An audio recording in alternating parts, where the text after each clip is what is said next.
no sinisiranilai masoandro ny fiainako titako izay atao tsy misy ny tarainako pasangisangy fifity ity zao efa ketraka falalany nanisaina ronofy tsy tanteraka ianao ilainan tinaiko lozary tonandratray nofafanao ny amiko adinonao reo lasa tinampozyko ianao sy zato fitsikao ay ty foko no nataonao okilalau tsara tsidrananao ragifalau kati andao tsara tsidrananao fizao ty anadino anao fa tsara tsidrananao ragifalau kati andao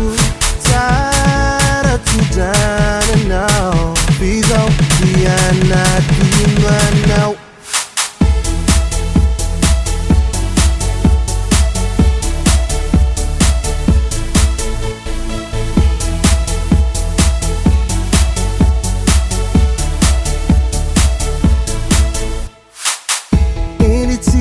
Tutudiao pansay kuno na merina nambisa visa sina tawanao katunga tambiro nenina panenena nati ai tuai na siti na uai kanitera kiro lulumpu adin sana sai tsara tsidrananao ragifalau kati andao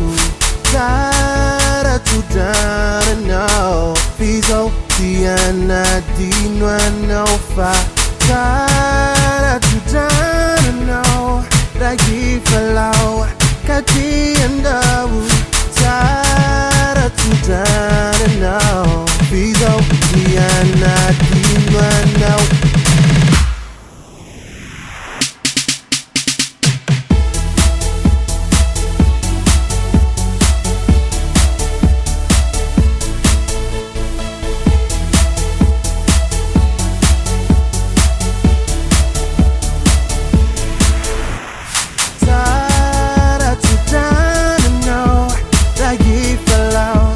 Kati